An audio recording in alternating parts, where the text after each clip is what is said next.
I'm live. Hey, hey, hey, hey, hey.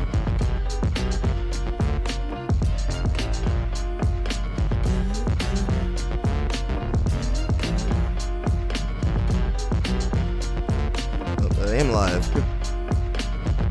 Okay, that's cool.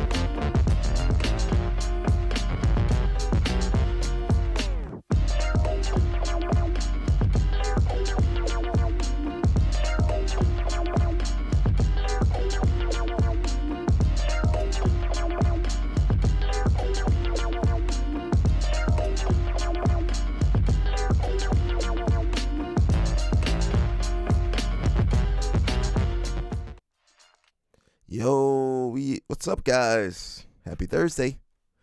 Thursday. Shout out to my boy Zay. Zay, I saw your call. I need to give you a call, Zay. I should give you a call right now, but I don't want to put you on the spot like that. Happy Thursday, guys. What's going on? We got some good stories to cover. So let's just get right into it. It says Diogo Reis joins the Brazilian army. So we talked about Mika Galvão joining the Brazilian army. Now we got Baby Shark, Diogo Reis, also joining. So I don't know if we'll get into the details, but a lot of this is they get health insurance, they get a salary, and I think other sponsorships. They can have access to other sponsorships as well. And, they get to wear the uniform. They get to do the salute. So, respect to them. Some guy on Instagram said I was mocking these guys. But, I'm very respectful. I wouldn't spend all this time talking about these athletes if I wasn't trying to, shine a light on them. So, guy on Instagram. Bro, people ready to, hate on you. Yeah, so it says, ever since I was a little kid, I dreamed of wearing this uniform today as well as being an athlete. I also proudly serve this nation. So they get to represent Brazil. I'm sure they still get to train at their academy, but they're going to represent Brazil.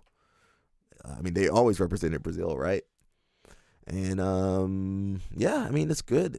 I don't think they get benefits past, someone said it was like 8 years program. So, it's only going to last for, a little bit less than a decade.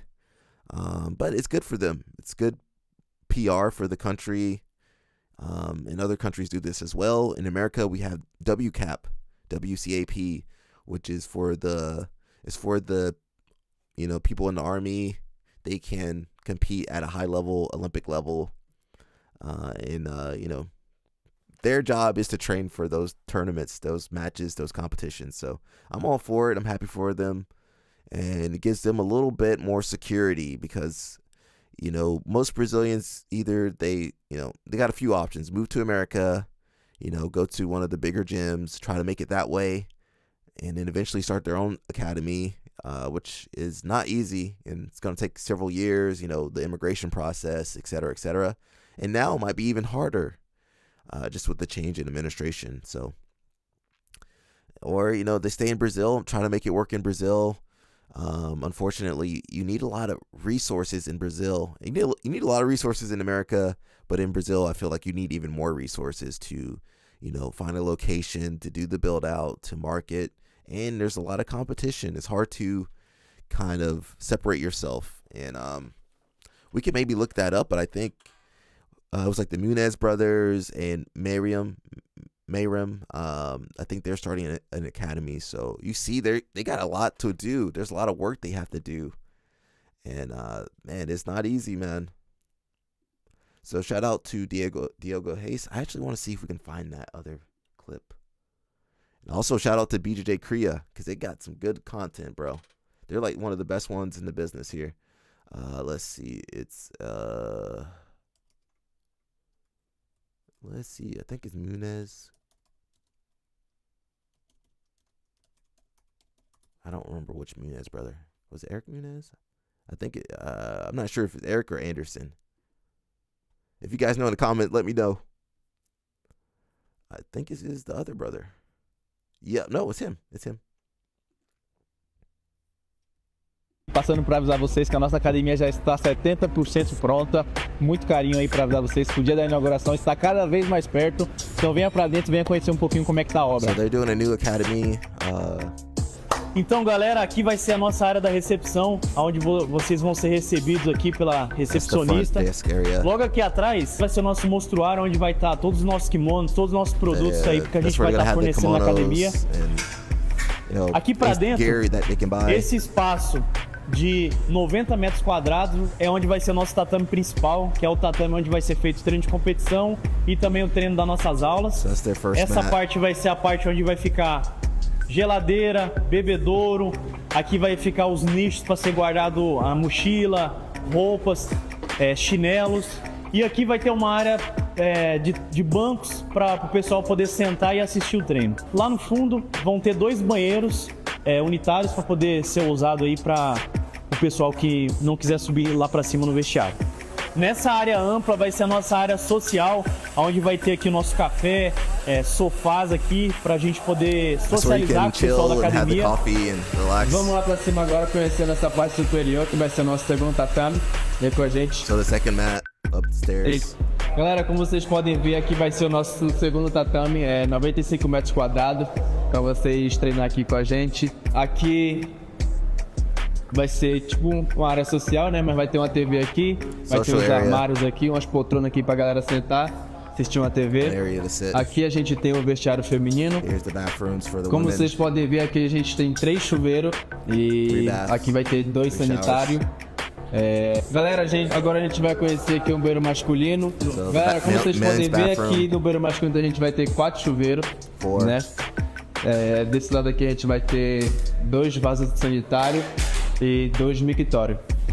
Algo muito legal, galera, que vocês podem ver aqui, todas as nossas áreas são climatizadas, tanto os vestiários quanto a área social, os tatame, tudo climatizado. E eu quero mostrar algo bem legal para vocês aqui, que vai ser a nossa sala de recover. Então aqui vai ser a nossa sala de recover, onde vai ter uma banheira de crioterapia, a sauna desse lado de cá, e aqui umas cadeiras onde a gente vai colocar umas botas de compressão. Então, tanto pra gente atleta vai conseguir usufruir disso para melhorar nosso rendimento, e você também que está aqui treinando com a gente aqui na Vila Olímpia vai conseguir usufruir disso para você vir treinar, tomar um banho, fazer uma recover e voltar para o seu trabalho aí super tranquilo. Então, galera, é isso. A nossa inauguração vai ser dia 11 e 12 de abril. A gente está muito ansioso também como vocês e a gente vai esperar vocês aqui para receber vocês de braços abertos. Eu queria agradecer a Speed Construtora, que foi parceira nossa aí, que fez a reforma tanto do início até o final da obra. A gente está muito agradecido também com eles. A prestação de serviço deles foi muito boa. E é isso, galera. A gente está muito ansioso e esperando por vocês. Fala, galera. Eric Muniz aqui. Pause that. So you got Mayrum, he's world champion. You got Eric Muniz, world champion. And I believe this is the third partner, maybe the guy with the money. So their new program's called Soldiers Jiu-Jitsu. So pretty cool. I try to translate it for you guys. It says today is a day of gratitude. We want to thank Speed Construction immensely, a company that goes far beyond building structures and helping build teams or dreams. We look forward to welcoming you all. Actually, let me go back. Our goal has always been to create a space where each student feels like a part of something bigger, a family, a team, a true troop of warriors. And now that dream is about to become reality. We look forward to welcoming you all, be it beginners, competitors, kids, or female audience members. Here you will have top-notch training environment with great references and all the structure to evolve within jiu-jitsu. So, the guys in Brazil are, they're putting money into their academies. So if you're in America, man, think about what you're doing. If you go in Joe Schmo Jiu-Jitsu and you see the world champions are upgrading their academies, I don't know. I mean, you don't really need much, but you want something to differentiate yourselves, and I think they're doing a good job. They got the current world champions, the young guns out there, and they're gonna have a really great facility. So I'm very interested to see how they do, and I love these teams that are, all the main teams started off like this, guys, like 2 or 3 guys coming together to build something. Think of it like Alliance, Atos, Checkmat, all those gyms. Think of the Gracie Academy. It was the Gracie brothers, right? Carlos and Helio, right? So it's cool to see these guys building something. But it takes a lot of money. Imagine, you know how much that costs in Brazil? That costs a lot in America, but I think it costs a lot in Brazil too. So talking about Mayram, he's actually competed this last weekend. So we're going to watch him compete. We're going to watch the man at work. Can I go full screen without it screwing up? I think I got it. Yo, we got it.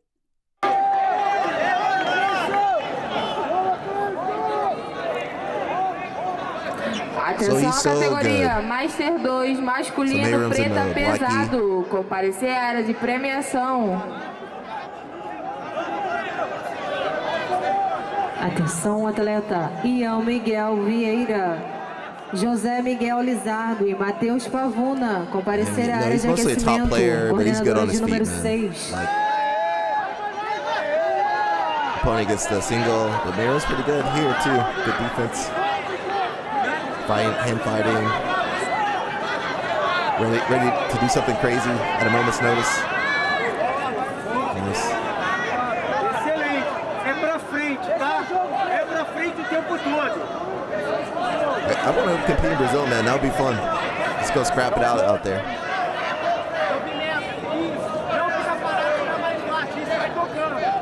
Up goes the pull guard.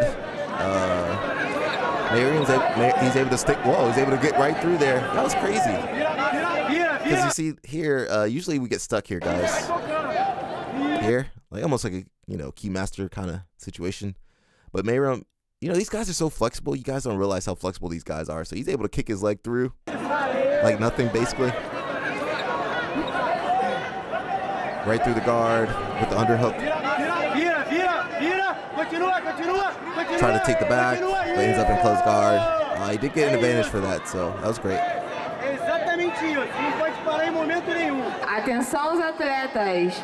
Rômulo de Souza Azevedo e Romeu Patrick Gabriel Mendes. Comparecer à área de premiação.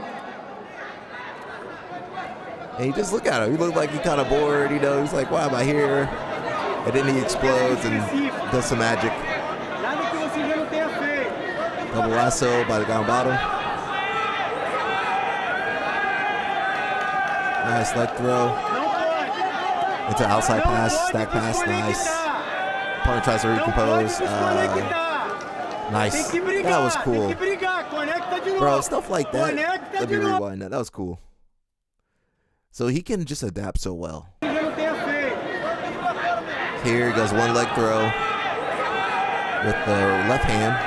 Boom. Outside pass, other side. Into the stack pass. And then he's able to pass to the other side. Here. Just jumps through, nice. Into like a leg drag. Crab ride here possibly, or stick with a leg drag. And I like how he's pulling his opponent towards him, Não pode deixar ele colar. Tem que balançar para ele vai se quadrir. Se ele travar o quadril vai ficar ruim. And these guys, the Gumby guys can get folded up. Vamos se arrumar de novo. Se ele tirar teu quadril dali, fica ruim. Nice, yeah, the leg drag's basically there. Não pode colar. Isso, moleque. Briga de novo. Briga de novo. Isso, moleque. You know they're in Brazil. Vamos, acredita, moleque, I haven't heard that in a while. Moleque. Opponent's trying to go for like a 50-50. Isso aí, moleque. Gotta watch that arm bar there. Yeah, watch that arm bar.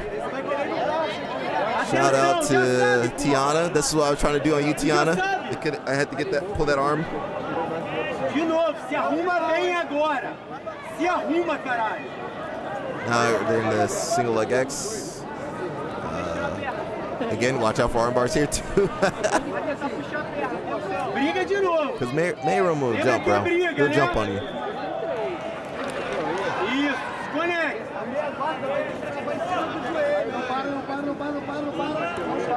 So he does manage to get like the inside behind hook. Nice, that was cool. Let's rewind that. So he's able to clear with his right leg. Oh, look, can we slow that down? Let's slow that down. That was awesome.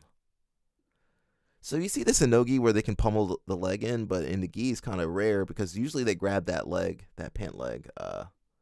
Let's slow this baby down. So watch how he kind of weaves that leg through, guys.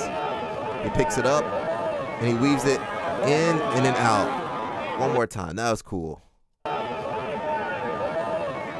In and back step. I mean, is that human? That's not really human, guys.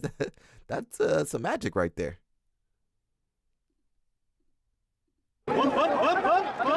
Shoot, we can't watch it that fast. Normally I watch jiu-jitsu matches pretty quickly, but we can't watch it that fast. So he's back in the single leg X. Atenção, atleta. Maraia Maquinete. Comparecer à área de premiação. So far, I think he just has one advantage. But sometimes that's all we need in these tournaments. He's got underhook. I did not see that. I turned my face for a second. How did he do that? So the opponent went to sit up, and then Mayroom's able to get the underhook here, boom, and jump across like a knee cut. Knee cut, heavy pressure. The arm is exposed, so he's got to watch out.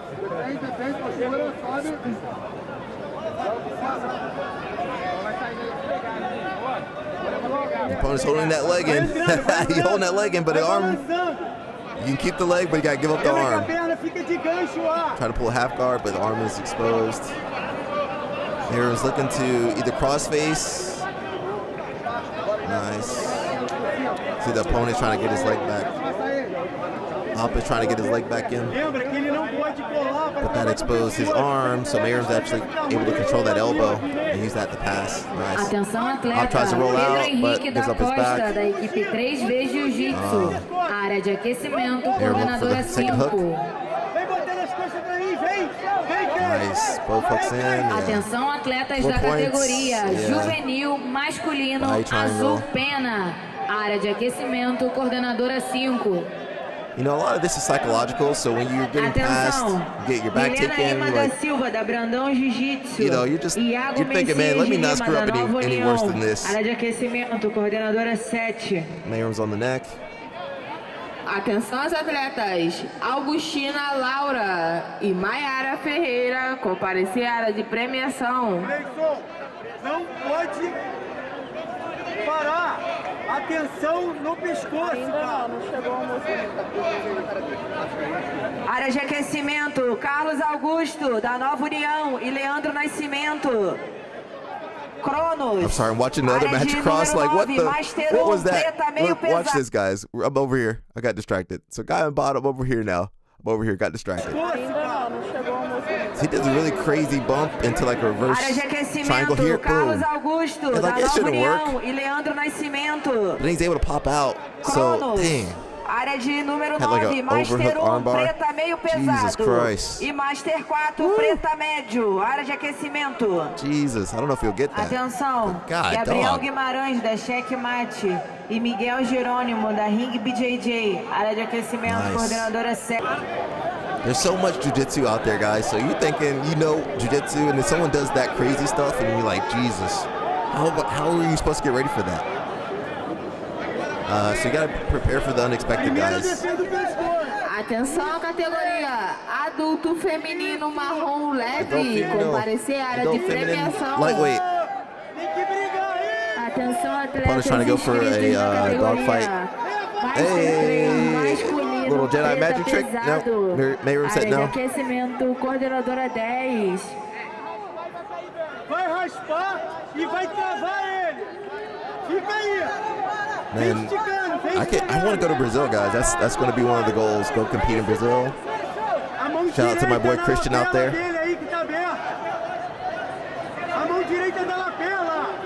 Grab the lapel. So he's saying to get like a single, grab the lapel. He doesn't have a grip Atenção, atleta. with his Thaís right hand. Marins Brito, da equipe Armata. Área de aquecimento, coordenadora de número 6. Mayroom, he passes to this left side. I didn't know that, so that's pretty interesting. You know, a lot of guys pass to the left. You got Tynan, you got Mayram, Marcelo. Marcelo can pass to both sides, so.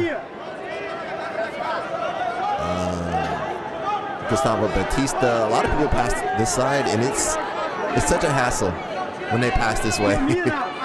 It's terrible, actually. Faz a pegada na linha do joelho. Essa mão, na vez de segurar a perna.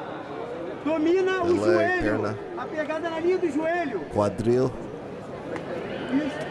Tira por dentro do braço. Tira por dentro do braço. De novo. Tira. I tried to turn again, but this time Mayram's got him. Gira. Não tem passagem. Vai girando. Continua girando. Continua. Não pode aceitar. Bora, vai girando. Atenção, atleta. Isabelle Sanches, comparecer à área de premiação. Nice, we'll get the choke. Augustina Laura e Mayara Ferreira. So pretty awesome. You know, Mayram's really good. He's always fighting Pato and those guys. So moving on, we got your guy's favorite, Danaher. He talks about the new wave jiu-jitsu lineup for CJI. Let's see what he's got to say. He says, Gordon Ryan is very sick at this point, so I don't believe he'll be competing again. Dang, that's really sad. He's young. Nicholas Margali is very badly injured. He tore his shoulder. His first shoulder surgery was not as successful as people were hoping for. So he had to do a second shoulder surgery. So he definitely won't be ready in time. Oh, that's sad, bro. You know, even if you don't like these guys, you know, they're good competitors. You know, people are excited to watch them. They bring in numbers, and skill-wise, you know, they're the most skilled guys. Gi and Nogi, they're like the most skilled guys, you know, the last decade probably. Definitely the last 5 years. So those two are simply not here or not there. So that kind of makes some of the decisions easier. We only really have one remaining heavyweight, and that's Big Dan. So that's an obvious choice. Luke is our only 99 kilogram fighter, so Luke Griffith will be an obvious choice.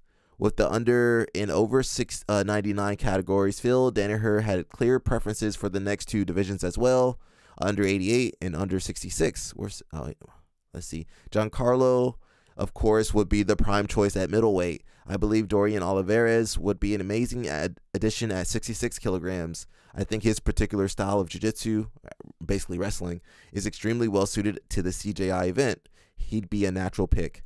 That leaves one open slot at 77 kilograms.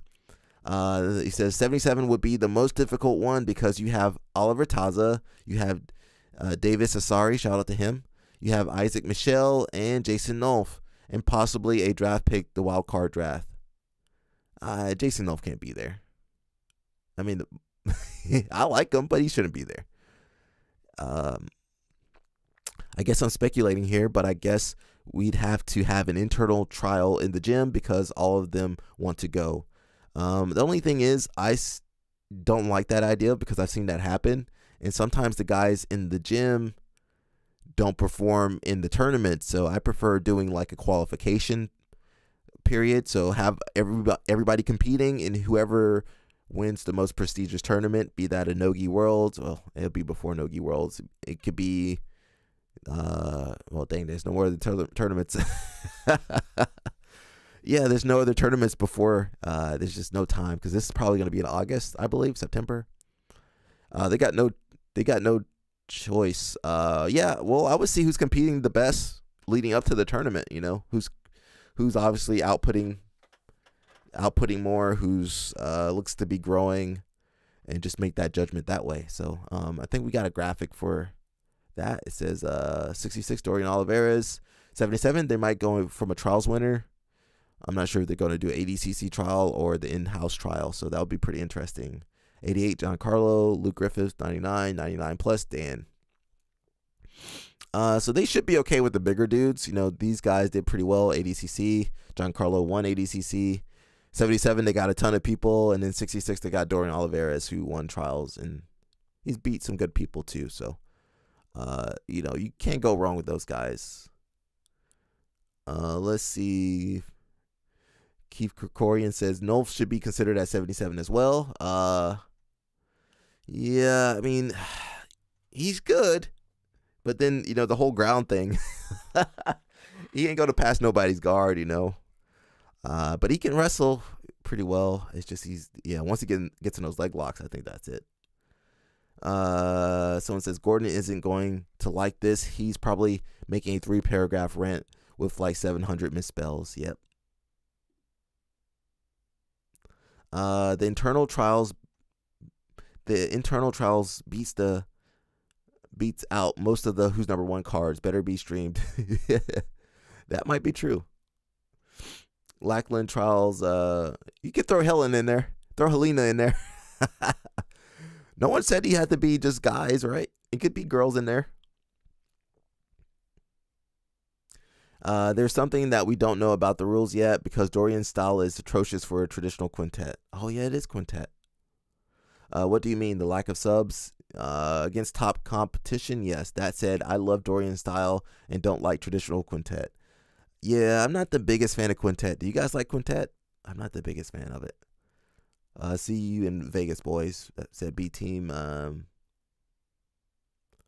Let's see. Where's Isaac Michelle in all this? So in other posts they said Isaac. Let's look back. Who would be there? Yeah, they said Oliver Taza, Davis Asari, Isaac Michelle, and Jason Nolf. Possibly Gary Tonin or someone. I don't know, man. They can't go wrong. They got 4 out of the 5, right? Wasn't it 5 weight classes? 1, 2, 3, 4, 5. They got 4 out of the 5. Okay. 77. Throw, whatever. And on Reddit they say the same thing. Basically the same thing. Someone said, can Luke Griffith still cut the 99? Yeah, he's not naturally that big, but now he's big. He said, I've seen Giancarlo in real life, and it's insane he can cut the 88 in the first place. Dude is massive in person. Yeah, he always had a big frame. Someone says that Who's Number One, he was stated to be 5'11" and 205 pounds. I don't think that sounded that insane. Granted, I've never seen him in the flesh. Someone said, ain't no way he's 5'11". I'm 6 foot, and he's significantly taller than me. 6'1", 6'2" minimum. Maybe you're not really 5'11", bro. Giancarlo is pretty tall, though. That seems off. I'm 5'10"ish, and he's still a few inches taller than me. I'd say 6'1" minimum if I had to guess. Big old boy. Someone said Taza is forever a junior. Honestly surprised he hasn't switched to a team that gives a care about him. Yeah, it's tough, man. It's tough to stand out in a team studded with all-stars. It's just really hard to do that. Yo, Jason, how's it going, bro? Taza is the most loyal customer I've ever seen. Homie probably has paid more for jiu-jitsu than he's earned. He's probably paid more for jiu-jitsu than he's earned from at this point. You know what? I think about Taza, and his resilience is very commendable. Because all these other guys, they win stuff, and then, like take Giancarlo. He won his first ADCC. I'm not saying he hasn't gone through trials and tribulations, but he ain't gone through nothing near what Taza's gone through. Getting so close to winning and, coming up short. And for me, I think that's more important than winning. I hate to say that. I know obviously he wants to be a world champion. He wants to win ADCC and all these tournaments, but just seeing him continue to fight is more inspiring than these guys that win ADCC first time. And that's kind of it, It's just, we expect those guys to win. We expect Gordon to win. We expect Nicholas Mergali to win. We expect Giancarlo to win. And now we kind of expect Big Dan and Luke Griffith to do, they're always going to do well. But for Taza, he's fighting the best guys. He's not ducking anybody. And he puts his heart out. So, Taza, if you're watching this, man, respect to you, bro. These other guys can take the fast route, the quick and easy route through to win. But I feel like he's kind of stayed the course. He stayed honest to himself. And, we respect that. People are watching you, and we respect what you've done. Jason says Dorian has been working hard on his subs since going to New Wave. I saw a video of him giving Gordon hell from Turtle rounds. Yo, I mean, he's tough. He had a really good match. Who did he have a good match with? Was it Luke Griffith he fought? Some tall guy. He fought someone at like ADCC Open, and man, it was like a good match. And sometimes it's hard to change your style. I feel like if you change his style too much to very submission oriented, it might kind of mess up his wrestle jitsu. So remember, there's always going to be a give and take. Usually you got to give something up to gain something in that case. So he might lose his positional awareness going for submissions, or he might slow down his pace so he can get more submissions, which might make him perform worse. Obviously he's still young, so he can grow. So I'm always careful when there's a big change. I think he won trials a year or two ago. I'm always careful when you try to change an athlete's game too much. I feel like it might hinder them versus kind of play more to their strengths, kind of like a Nicky Rod kind of game. Of course, he's not submission oriented, right? But he's evolved his game a lot. So we'll see. I think that's all I can say is that we'll see. Someone says the most interesting quote in this article is about Gordon. How Gordon may never compete again. So that's the price Gordon has to pay. So for all that skill and all that ability and all that winning, he has to pay for it now. So that's why I'm a big fan of Taza. He's been paying the price. The price has been coming up short and fighting the best guys and maybe not performing the way he wanted to, but he might have more longevity in the game. That's the name of the game, guys. Longevity. Let's see. Should be Isaac Michelle for B team drama. Oh, I think they're cool now, and Taza can't afford to be demoted anymore. Let's see. Gordon's retired now. I don't think he's retired, but definitely for him to come out to fight somebody, he's got to get paid a lot of money. He's not even 30 years old. Crazy. Well, a lot of mileage. Gordon is on the John Jones retirement program. He'll come back if the money is right. He's not competing for small money, and splitting $1 million five ways isn't going to do it. What's 1 million divided by 5, guys? $200,000? No, that can't be right. I'm trying to do some math. I can't even get into my phone. Jason, what's 1 million divided by 5? Can you guys see? Let's see. 1 million divided by 5. Oh, I was right. It is 200,000. You guys see? So you make $200,000. Let's go ahead and take the taxes out. Let's just give it 15%. I'm gonna be nice. 0.15. So $30,000. It's $200,000 minus $30,000. Dang. So let's see. They might take home. Can you guys see 170K? So I did a 15% tax. Could be up to 30% in California or somewhere. Let's say 15%. So I'm gonna give them 170 to take home. That's not bad. 170. Yo, some people don't make that in a year, 2 years, 5 years, 10 years. 170 is not bad.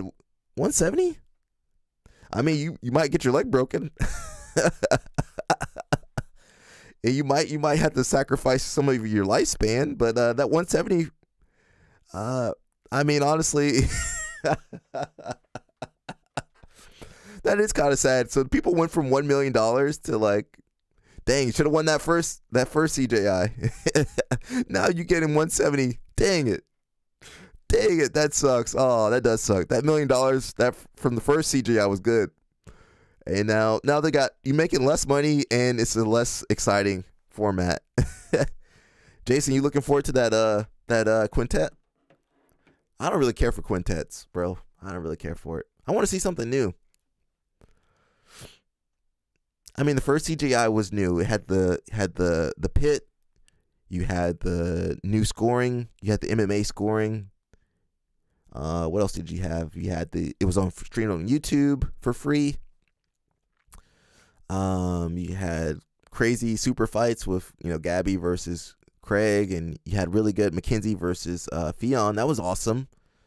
And I just like the tournament format because there's only one champion, right? At the end of the day, But Quintet is just, it's messier, right? It's not simple. They're complicating it. That's what I'm thinking. I think that's my issue. They're complicating it. So in trying to spread out the money and draw more people, they're actually complicating it, because when there's a tournament bracket, okay, this person wins, that person beat that person, he wins, he moves on. Okay, awesome. Everybody understands that. Quintet, I don't even know the rules of Quintet. There's so many different rules with Quintet. I don't know what's going to happen. So I feel like you should simplify it. And you know what I think about? Jason says, I do like Quintet if you let them all fight at the same time in the pit. That's some Russian stuff.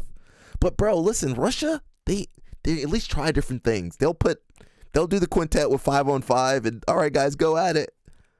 You know, am I saying that will work out? Maybe not. You know, maybe they could do the tag. We watched one of the videos where they did like the tag in, tag out. That would be cool. I just think that this is a time to try something cool, bring something new to the sport. Quintet is not new. Quintet itself would barely survive. Nobody watches Quintet. Yeah, I would like to see something, you know, just new and exciting. Maybe do a mixed team, girl and guy team. That would be kind of cool. So you have, I don't know how they could do it. They could figure it out. I'm not Craig Jones. He can figure it out. Someone says Danaher actually said he has doubts Gordon will compete again. That's the first time I've heard him say that. Well, I mean, yeah. I think he will go. I think he will, but easy super. Everything's been easy super fights so far. If he can't even do the easy super fights anymore. I don't blame Gordon, as it's clear his health is not good at all, and he struggled at ADCC. He won't want to fight someone he knows he can't beat unless he's 100%. Someone says it's a great team. That this CJI will be awesome. Not a fan of the wild card stuff though. They kind of need the wild card stuff because we're getting tired of the same people. It's the same people, the same names, the same people that's been around. And that a lot of that's because the marketing, you know, Flow Grappling's team is small, IBJJF's team is small, everybody's marketing team is small. So, you know, if you have one guy, he can only go to a few places and talk to a few athletes, versus having a full team that can interview.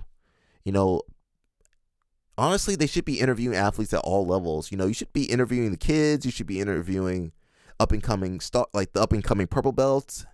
You should be interviewing the brown belts that are establishing themselves. You should be interviewing the kids in Brazil, kids in America, kids in Europe. You should be interviewing the guys that are the old guys.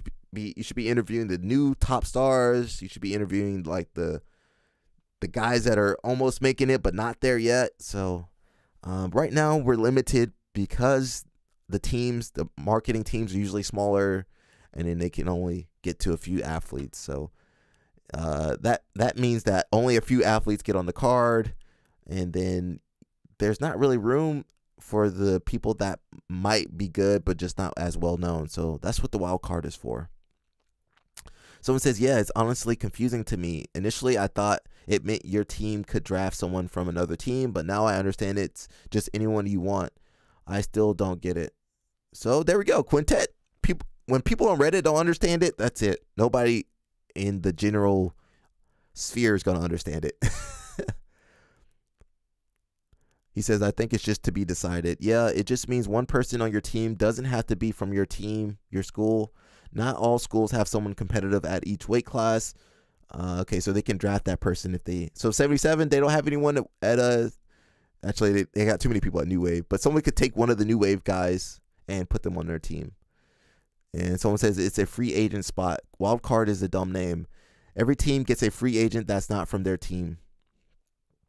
Yeah, but I find it very weird to have AOJ guys being free agents. They have what it takes to be a real team going on. I would unironically prefer an AOJ team than an Atos one. Well, why can't they have both? Fair, but they aren't fielding a team. They are free agents, wild cards. Why can't they field a team? They got everybody in those weight classes. Someone says, Gary really gonna do this after saying he'd never participate in anything related to Craig? I brought up Tonin as I saw his name here. Gary's okay. Well, can't read that. Yeah, I feel like AOJ and Otto should both have their own teams. They should go for maximum drama. You know what? It should be more of a drama, not, you know, even UFC focuses more on the drama now. They don't focus on the actual competition. They do focus on the fights, but outside the fights is all about drama. And I blame Conor McGregor for that. So talking about big guys, possibly someone that might be on the CJI. He was on the last CJI. He got heel hooked, unfortunately. But we got Victor Hugo with the big man flow. Shout out to all my big men, all my big boys out there. All my high calorie grapplers. Shout out to all my high calorie grapplers out there. We love you. You guys be crushing us though. Be crushing our souls from side control.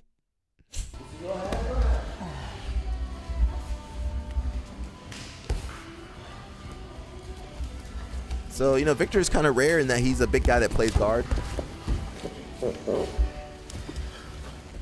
The Munez brothers play guard too. Shout out to Six Blades. Really nice academy. My only advice to Victor, watch out for those leg locks, bro. He got caught with the bear trap. Oh, shoot. That's the kid. He did the last ADCC. Unfortunately, my man got caught with some Clomid. Is that the drug? That's sad, bro. And sometimes you can't tell what these guys are on. You're like, he looks like he's regular. Nope, he's enhanced too. Yeah, we did the story on him. Really great grappler. I really like him. The thing is, because he did IBJJF, which test, he got caught. But a lot of the ADCC guys can no longer do IBJJF. I won't name any names, but a lot of those guys can't do the IBJJF because of testing. So, you know, I mean, I just, again, I talk about longevity. Okay, so you got to watch out for this. Victor's so tall, he can go for that calf slicer from there. So this is the same one that Barbosa caught Joseph Chin in. But just, you know, a bigger version. So yeah, guys, I promote longevity. You know, longevity, health is wealth. Because you see some of these guys, they have some health scares. You know, heart failures and can't compete no more, and you know, can't digest nothing. So I mean, if it's worth it to you, do you think it's worth it? You know, that's your decision. But I'm always going to promote health, guys. Health on this channel. Do things the hard way.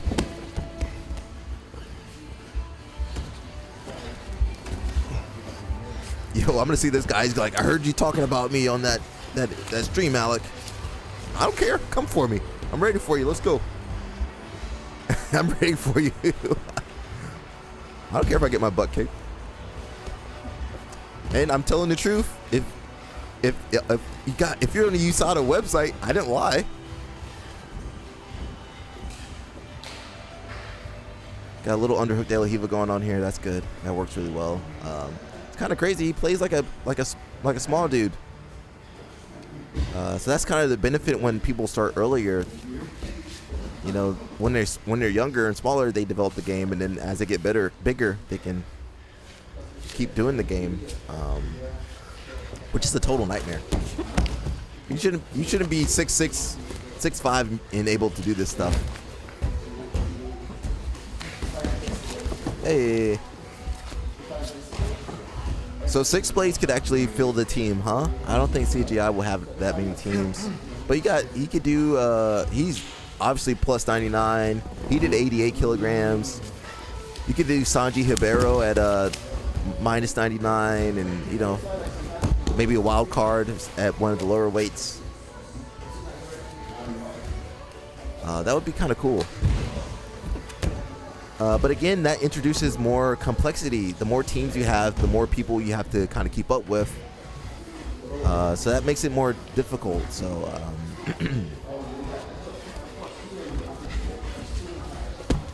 I kind of want to see that tag format. They just copy wrestling. Just copy pro wrestling, guys. Have the tag team. and didn't have like the what's the one where everybody's out there fighting, just like Jason Whitfield said. Had the no holds barred. I don't know. Danny, what's going on, bro? He says it always scares me when the big guys start developing a bottom game before the top. Yo, big guys. A big guy with a good guard is a nightmare. A big guy with a good top game is a nightmare, but a big guy with a good bottom game is even worse. Because you're like, you can't rest anywhere. Now he's on top. You're like, uh-oh. That's a nightmare. Uh-oh. Oh, no. Push him off. All right, push the big guy off. It's like, I can't. I can't push him off any longer. Alexander, what's going on, bro? I don't know if you guys East Coast or West Coast or Europe or Asia or America, but glad to have you guys. Yeah, Royal Rumble. They should just copy wrestling. Why are we trying to make stuff new? Copy wrestling. I want to see the tag format. I want to see the Royal Rumble. I want to see the cage jumping off the cage. I bet they could pay Andrew Tackett to jump off that cage, right? He'd jump off anything. You know, when a big guy can pass, you're like, dang it, bro. I'm just push. You can't put. You know, you screw with your frames. Your frames are just collapsed. They can't strip out no more. Oh, you're just exhausted. All right, I guess I'm done. What else would you guys like to see? Because I'm not the biggest fan of that quintet.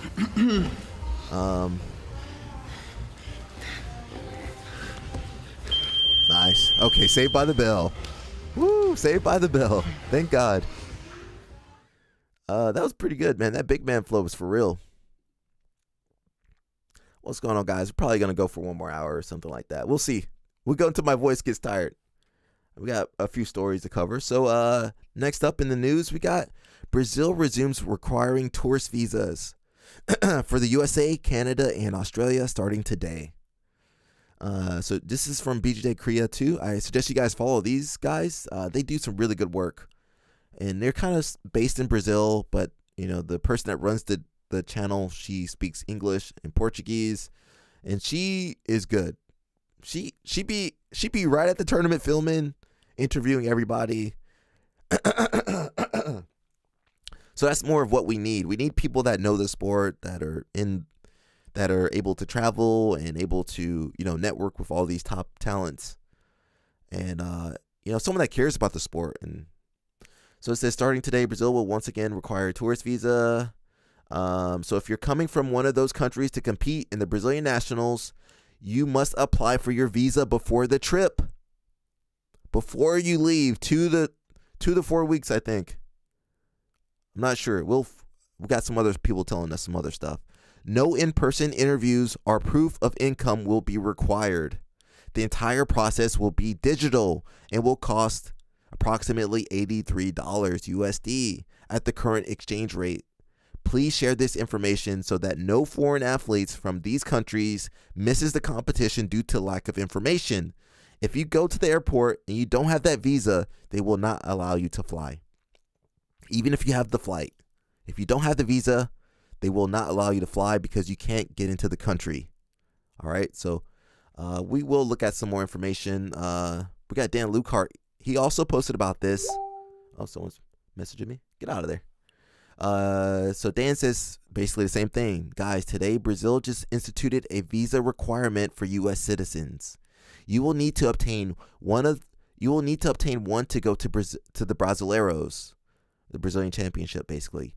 You cannot do it at the airport and need to apply 2 to 4 weeks in advance, which is now. You will not be allowed to board your flight without one.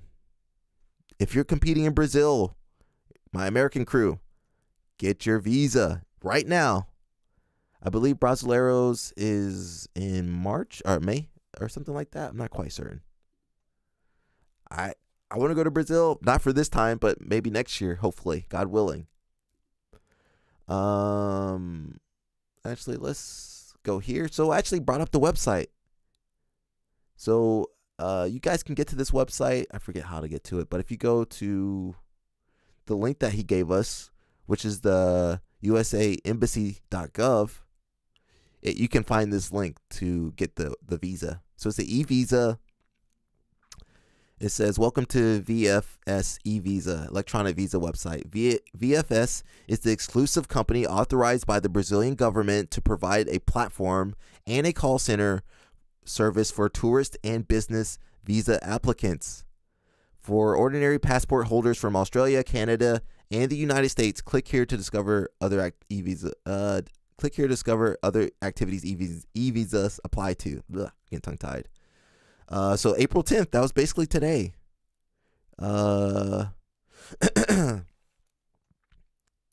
Says, if you already possess a valid physical visa in your passport for your visit purpose, you do not need to apply for a new visa. For those arriving in Brazil by air, sea, or land, the online visa application form is accessible here. If your arrival is scheduled on or after April 9th, we strongly recommend applying for your e-visa in advance. So this is already too late, yeah. To prevent travel disruptions caused by delays or misconnections. Yeah, so you just gotta apply. Is there anything to it? Here you go, guys. How to apply. 3 steps. Provide the application details and upload the necessary documents. Pay the fee and download the e-visa. Know your visa type. You are eligible to apply for e-visa if you intend to visit Brazil as a visitor. So you gotta go through the subcategories. If your stay in Brazil will not exceed 90 days.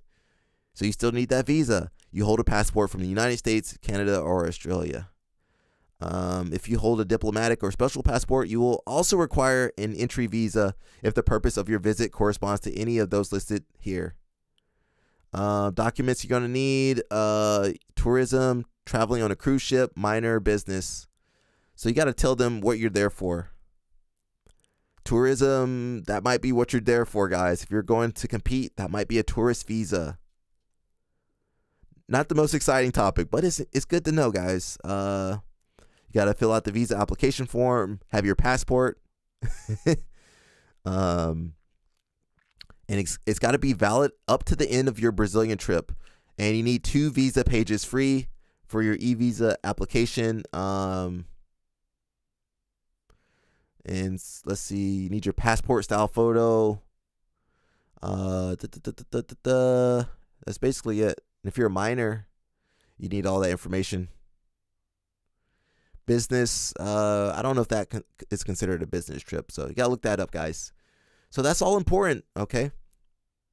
And talking about Brazilian nationals, we got Dan Lucard again. He says Brazilian nationals surpasses 7,000 competitors. Wow, that's a ton, huh?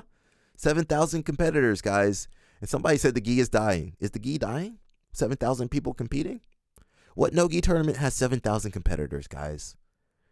Not ADCC Open.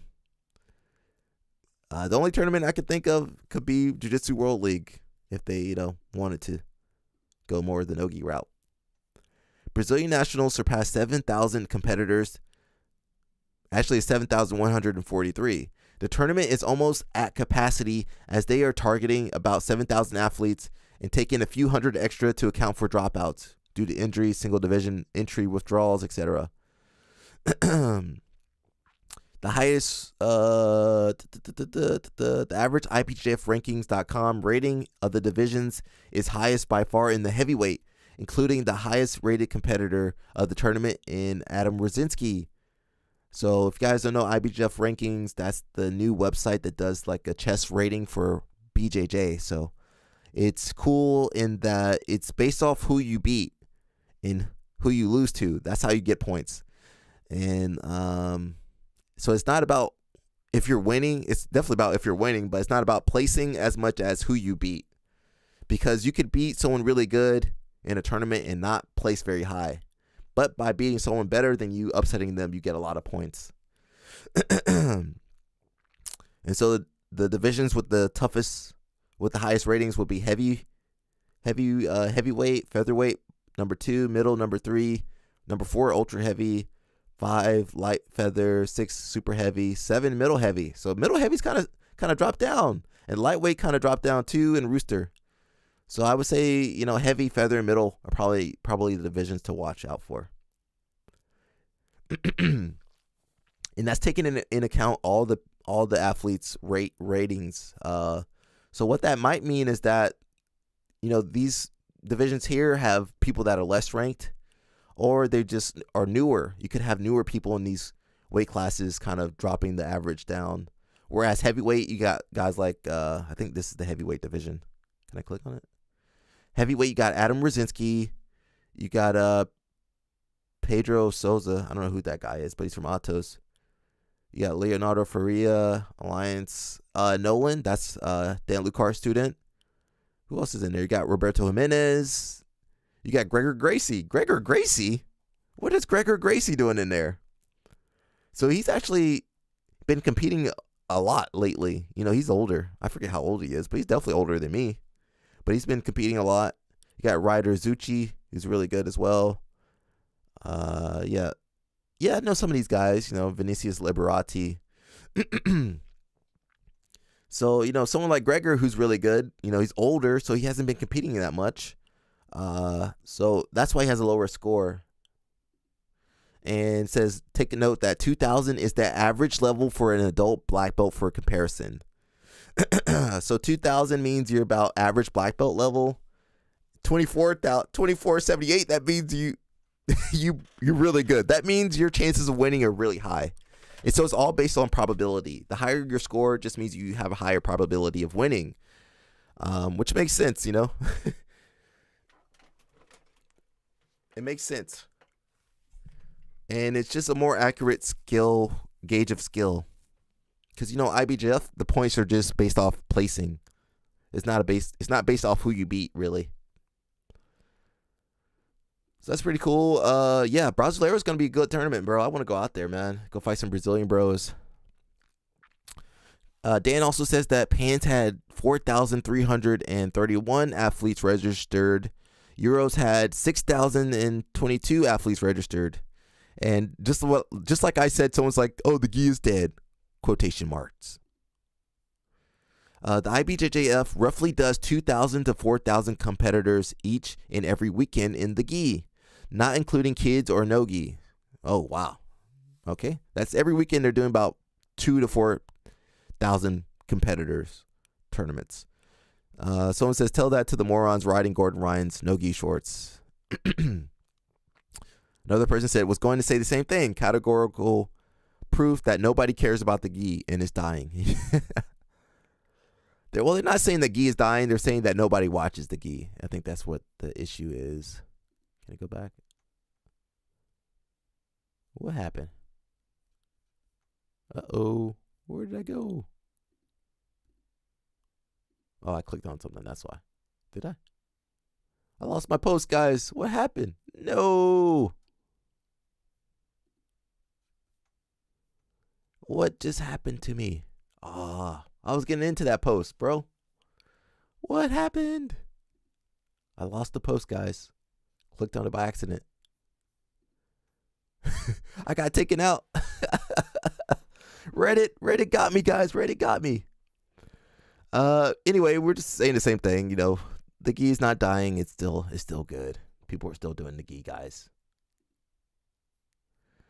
All right, so I lost my post. I was getting into that one. Another post we can talk about, we got instructor pay. So this is, I was looking on YouTube. I couldn't find anything on instructor pay. So it's kind of, I can offer some experience on this. Been doing jiu-jitsu for 20 years. So I got a little bit to say about this. It says, I've been offered 2 regular classes a week at a local gym. It's new. It's new. Got a frog in my throat, guys. Too much talking. So it's a new gym. All right, they're not gonna pay him that much. New gym ain't got money. New gym ain't got no money to pay you.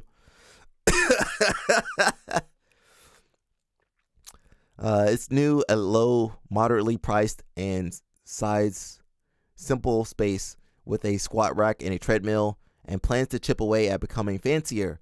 I'd say they are approaching the 30 to 40 student mark. Okay, they can't afford you. All right, they cannot afford to pay you. Okay, end of thread. 30 to 40 students, that's, they're not making any money right now. They're losing money. I'm after what people in similar situations are paid. There's anywhere from 2 to 14 adults in my classes. It's just me and the owner at the moment. Please include any additional benefits you get: free training at affiliates, weight rooms, ski, rash guard, sauna, ice bath, etc. Also, what country/currency you're quoting. I'm not after salaries for head coaches or fees for top competitors. Just your regular everyday brown belt enthusiast that works decently hard in delivering the best possible sessions. They're eco. He definitely not getting paid. He's screwed, bro. You're not getting no money, bro. I'm sorry. I've been told I should factor in over 15 years of coaching adults in other sports too in my asking price. They really shouldn't have you coaching. I mean, not consistently. They should only have you covering classes on an on-need basis. He's a brown belt. He's got 15 years of coaching experience. The school is bad. The school is new and it sounds really small. This doesn't seem like it doesn't seem viable to have him teaching. I don't know how many classes they have, but they want him to cover 2. What's that? 2 times 4 is 8 classes a month. That's some places they wouldn't pay you at all.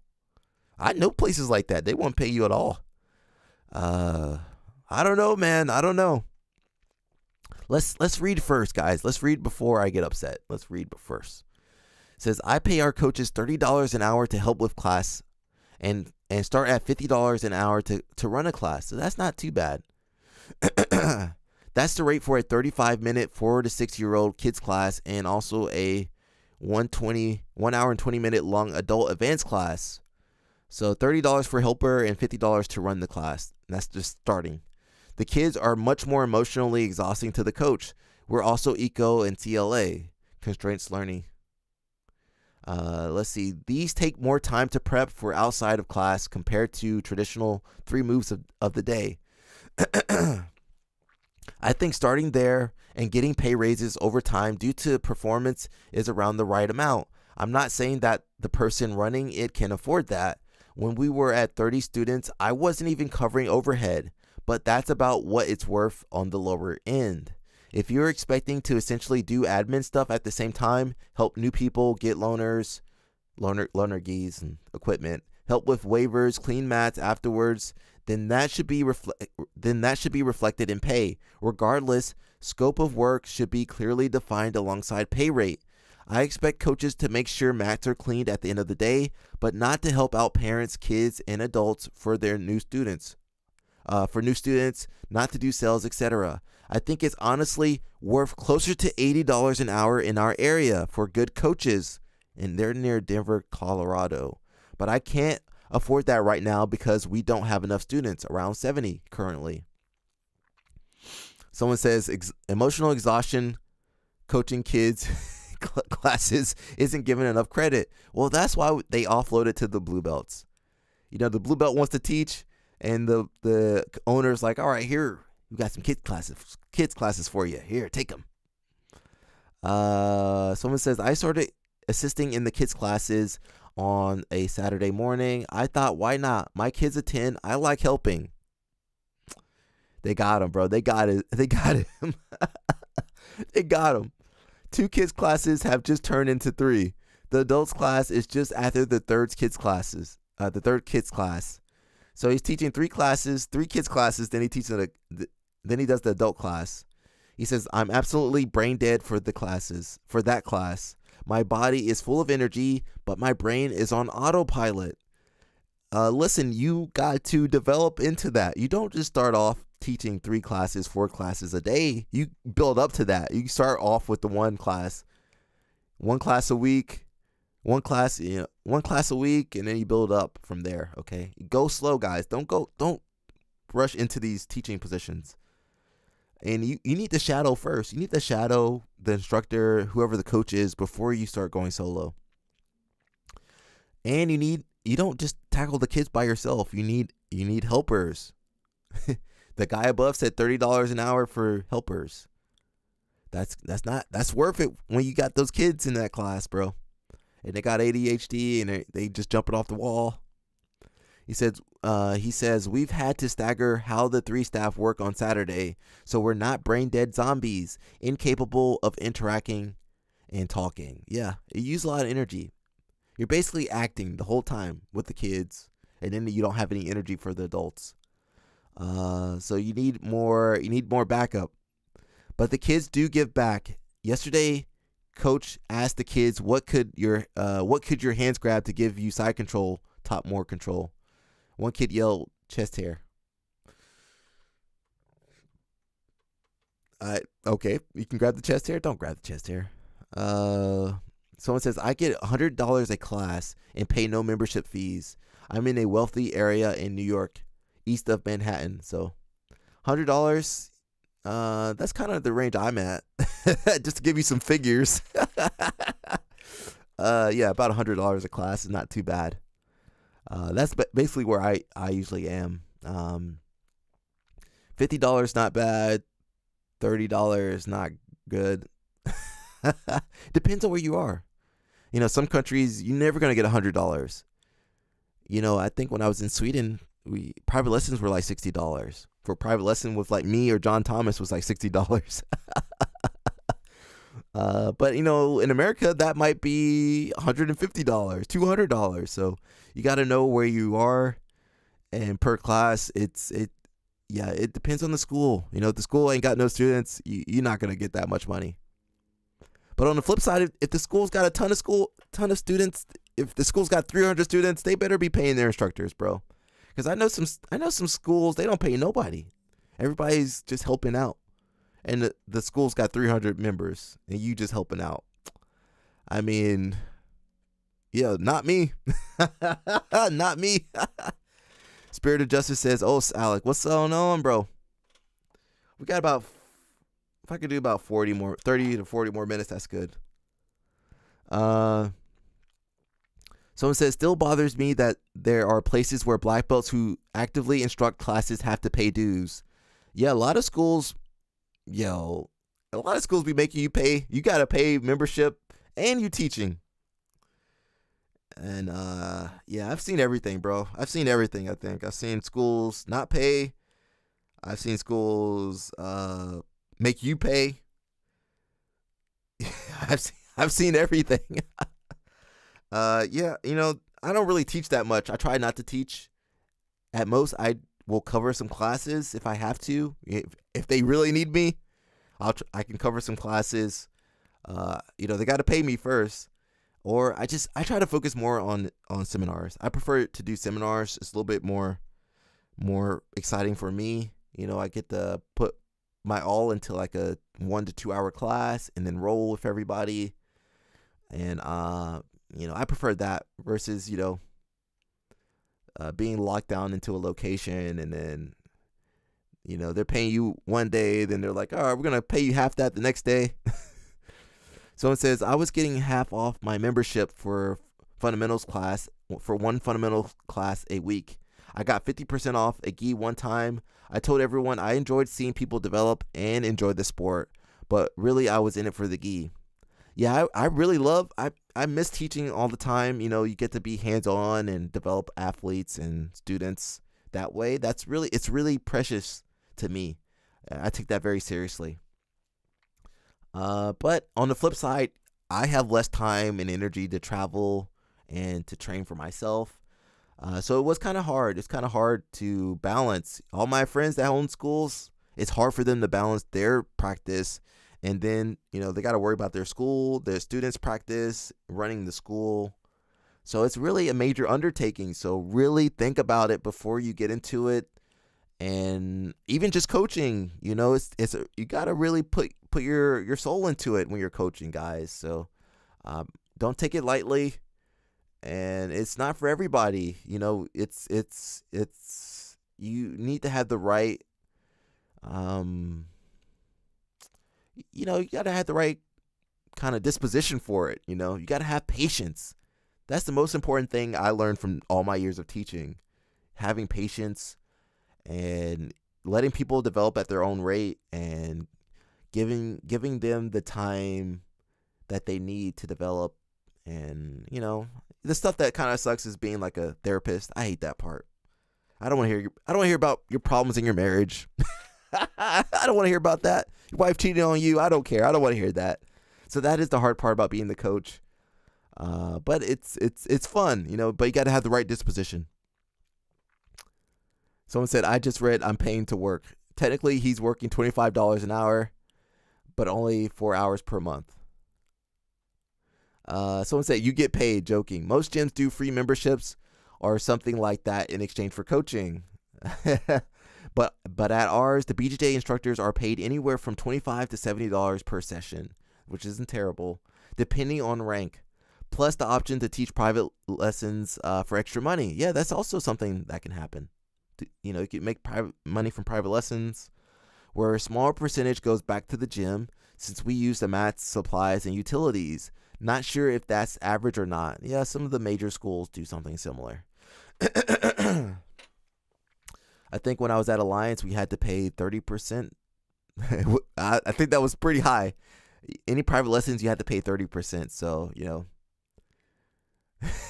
make $100 for the private. Okay, you got to pay $30 to the owner. So you made, $70, which wasn't terrible for the hour. But that was a few years ago. It might be more now. Someone says a free membership would buy me a carton of eggs, milk, and bread for a week if something is on sale. Hardly the ability to contribute to my household finances. I guess some people are happy with that as a side hustle. I'm not planning on making a full-time wage, but to be able to make a dent in grocery bill would be nice. That's asking a lot nowadays in America. You gonna need you gonna need a lot more in America. I'm starting to teach private. Sorry, guys. Bro, my voice going. I'm starting to teach privates next week out of my home to a completely different set of students from gyms near my home. That's cool. Yeah, that's a good way to make money. But I'm not sure if I'll be any good at it. I have a feeling I will suck, but going to try it anyway. Well, everybody sucks when they first start.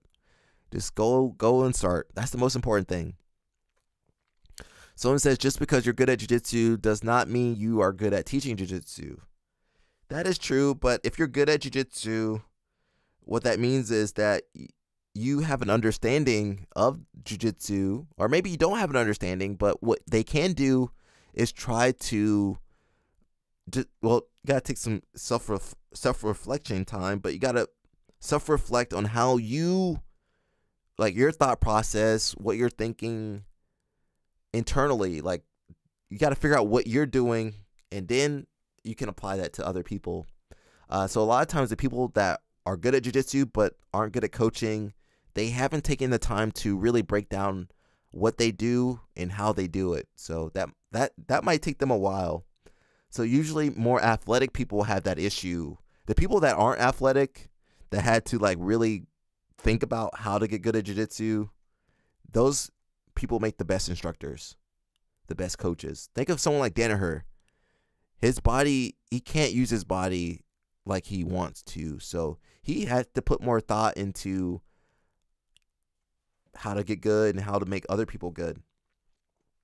Whereas if you're a super athlete, you started when you were a kid and you were just super gifted, of course you won't have an understanding of the ins and outs of the technique. You just do it. But for people that don't have that resource, that ability, they have to use more thought.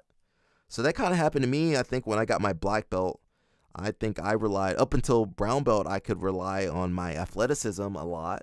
But at black belt, it's like I had to put more thought into my techniques, my strategy. I had to really kind of break down everything I did up until that point. Everything I did, I had to understand how I was doing it. Whereas before I could just do things and okay, it worked. But at black belt, I was I started to put time and effort into taking notes and trying to understand why I was doing stuff and how I was doing stuff, and then how to develop a game. And that only helped me become a better coach. Spirit of Justice says, I just got promoted to black belt in December. Congrats, bro. Pada bins. What I got to do for instructor stripes? You got to pay money, bro. You got to go to IBJJF. So once you get your black belt, it's time-based. So first thing first, I would make sure you're in the IBJJF system. We can take a look at that later if you guys want to see that. Let me know in the comments. But anyway, you got to make sure you're registered in the IBJJF and that you're in their database. Man, every time this happens, I know a lot of people, brown belts especially, they don't register. They didn't compete at brown belt, and then they get their black belt. They're like, okay, I want to register. And then they register, and IBJJF has no record of you. So then they're like, oh, are you a black belt? Because you weren't in the system. So make sure you're in their system, and then you just got to wait, bro. So you don't get stripes. Your stripes don't come. You won't get a stripe until 3 years in. You got your black belt 2024. All right, 2027, December 2027. You're available. You're eligible to get that first stripe. And this isn't important unless you are trying. If you have a school, do you have a school or teach or anything? If you don't have a school or anything, you're not going to promote anybody. I mean, it doesn't really matter. Someone says, I've been paid $70 per class, $75 per class, and I've got it done. And I've also done it for free for a new school. I don't think I'd be willing to teach regularly at a school anymore without equity, though. You could teach. You don't need equity not to teach. He says, I think a tiered system for how many people go to your class can also make a lot of sense. Actually, that might be okay. So if it's 1 to 15 students, $50, 15 to 25 students, $75, 25 plus, $100. My only thing is that, at that point now you're making the coach market. He's got to market to bring people in. He's got to deal with new people. He's doing a lot of work that the owner should be doing at that point. So, it's up to the owner. The owner of the gym is the one in charge of marketing, bringing new people in the gym. But once you offload that to the coach, then that becomes a little bit different. So that's kind of like a lot of yoga studios will do that kind of model. And this might work if the coach has a big following, but say it's just a newer coach or someone that's not on social media. He could be someone in a new area. So I think that is kind of interesting, but I just don't want to put all the work and effort onto the coach and not the owner of the gym. Because sometimes you can't control when students are coming in. Oh, it's spring break time. Nobody's in class. I'm sorry, there's only 5 people in class. I'll give you $10. Heck no. Someone says, I get $30 a class at a small to medium-sized gym. I train for free and have gym keys, so I have access to our mats and weight room whenever I want. I also don't pay any percentage to the gym on private lessons. I teach unless I'm making over $1,000 from them in a given month. I'm in the DC metro area. So $30 is a little small unless he's doing volume. But he said it's a small to medium-sized gym, so that's kind of not that good. Spirit of Justice says, I help teach class here and there. I mean, it's cool if you want the stripes. The stripes more so. So for instructors, we really just need stripes to promote to black belt. So unless you have your own academy and you're going to promote someone to black belt, which we typically need 2 stripes. Sometimes they might try to make that 3 stripes in the future, but right now I believe it's 2 stripes. You don't really need the stripes. It just looks good on your belt. I would just make sure you're in their system, because once you're in the IBJJF system, they can send you a certification for your stripes. So you can get a nice little plaque with your name and you're a 1st degree black belt, you're a 2nd degree black belt. That works really well. But you can do that whenever you want. Just make sure you're in their system. And I assure you, nobody really looks at the stripes. Maybe kids or white belts will look at your stripes, but I mean, it's more up to you. You will have to pay some money to get those stripes. I don't know if we'll go over it today, but yeah, you're gonna have to do a CPR course. You gotta do a rules seminar, tournament rules seminar. You have to do a safe sport background check. You need a background check, and then you need the safe sport course. And I also think they need to do a concussion course, because IBJJF, as far as I know, does not have a concussion protocol, so they need to add that. If you guys know anybody at IBJJF, tell them to do that. Add that concussion course. We did a stream on that. I think it was a stream, but we did a video on that, and comparing to wrestling, wrestling had some of the highest levels of concussion, and in jiu-jitsu, they found that because we don't have any protocols, a lot of athletes would suffer concussion, and then they would go back the same day. They would go back to training right afterwards, so that was not good. I'm tired of reading this one. Pay the instructors. Again, this guy's at a new school, 2 to 4. I mean, I want you to get paid, but I feel like if the school only has 30 to 40 students, the owner needs to just cover the classes. Until it gets to about 100 students, 80 to 100, he needs to be covering classes, because he can't really afford anything. If he's only making $400 a month, 40 times 100, is that $4,000? Yeah, it is $4,000. Never mind, $4,000. Is it 40? Yeah, it is $4,000. I can't do math. Let's see. 40 times 100 is $4,000. There we go, $4,000.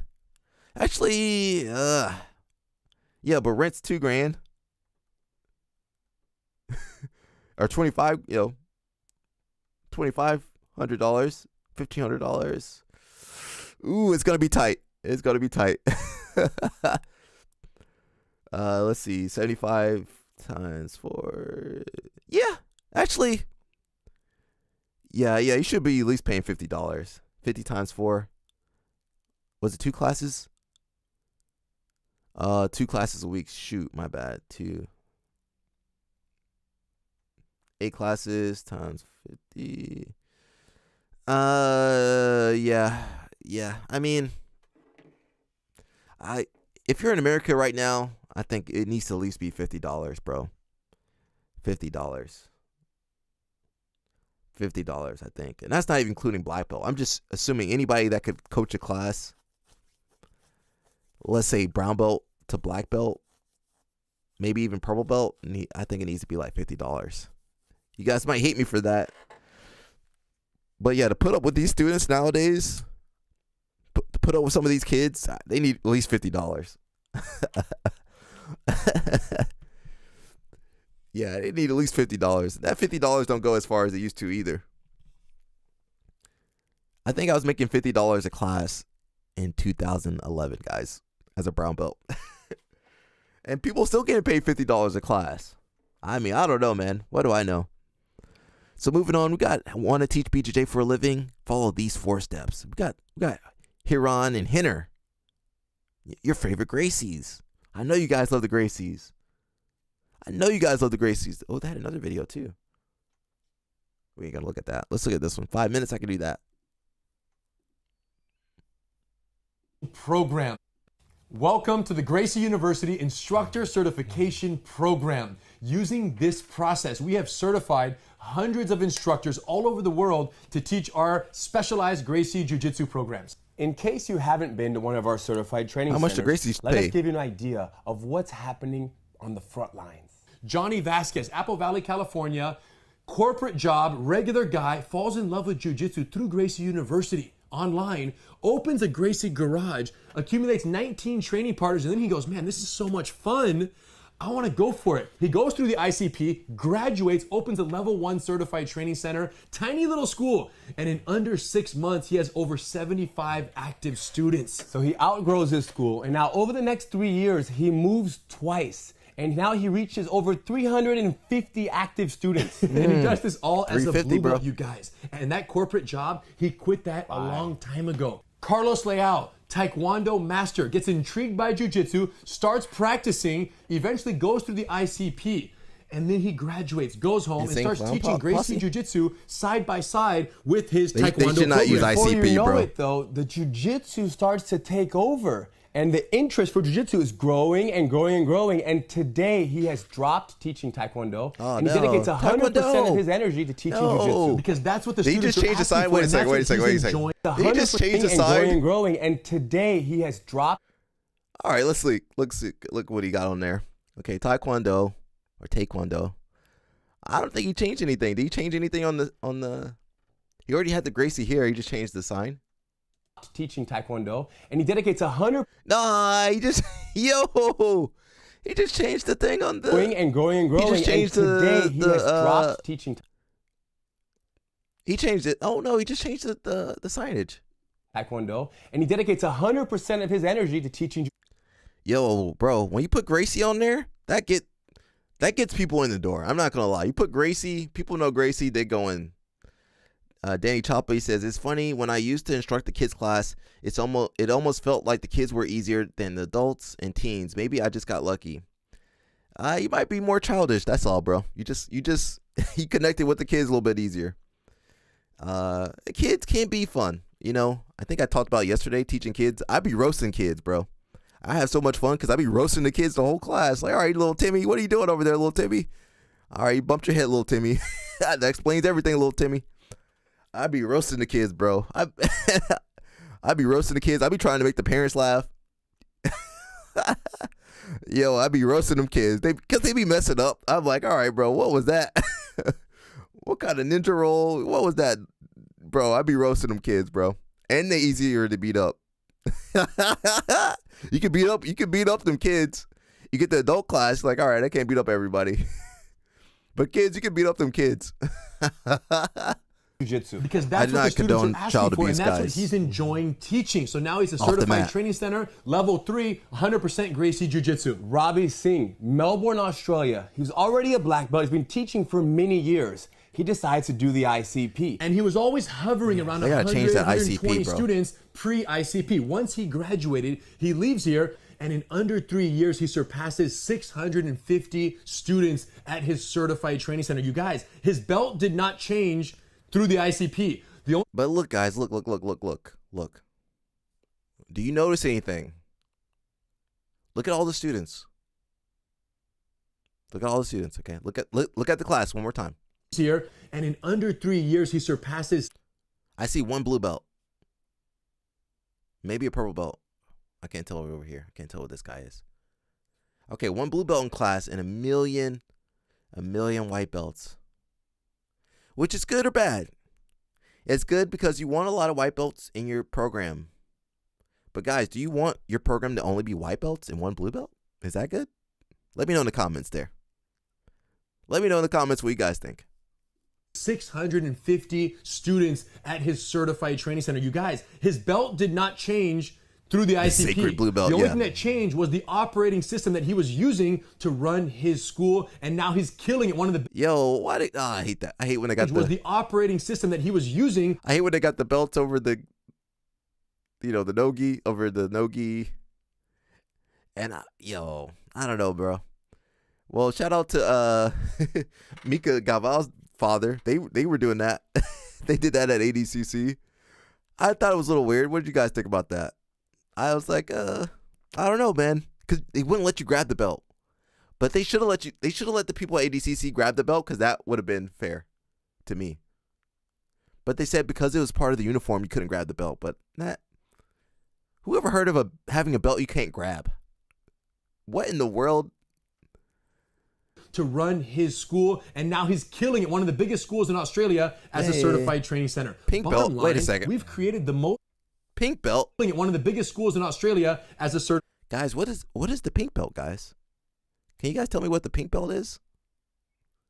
What is the pink belt, guys? Why can't they just? I don't know, bro.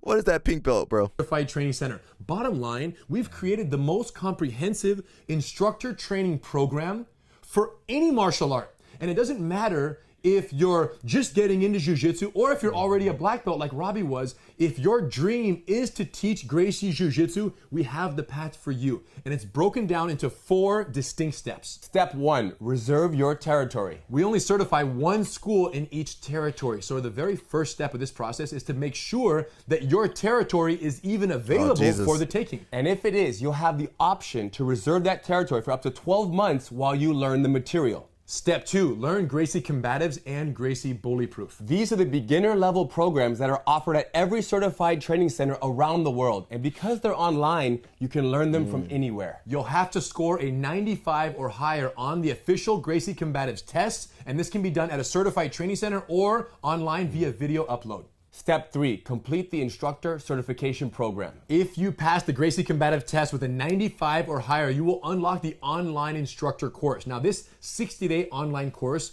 will teach you everything you need to know to successfully administer all of our beginner programs. This is basically Gracie teaching family secrets developed and refined over 3 generations. You're gonna learn so much throughout this process that if you already own a school, we highly encourage you to begin implementing everything that you've learned so that even before you open your certified training center, you're reaping the benefits of these programs. Step 4, the live evaluation.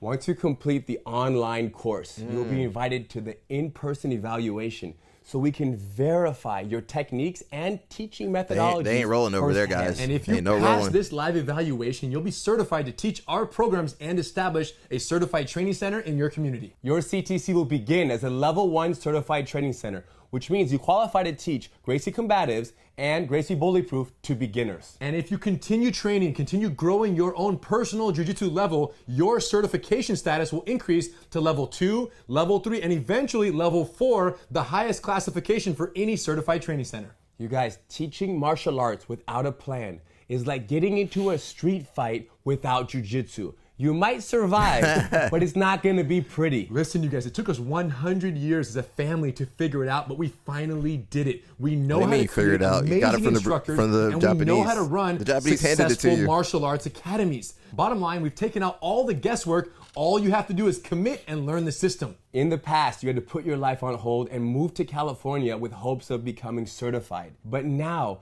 with all the information available, you can learn the art and the teaching methodologies from wherever you are. But remember, we only certify 1 school in each territory. So failure to take action right now could be detrimental. If someone else steps up and occupies the territory, that's it. Time constraint. Once it's gone, you gotta get it now. Gotta sign up right now, guys. Questions about the requirements? Sign up right now. Give us your money right now. A certified training center. University. Simply submit the free territory availability inquiry. And once we verify that your territory is in fact available, we'll grant you access to a detailed information page that you can use to make the decision as to whether or not this is exactly what you're looking for in your jiu-jitsu future. Thank you for trusting Gracie University, and we look forward to seeing you on the mat. No, they don't get O's for me. Sorry.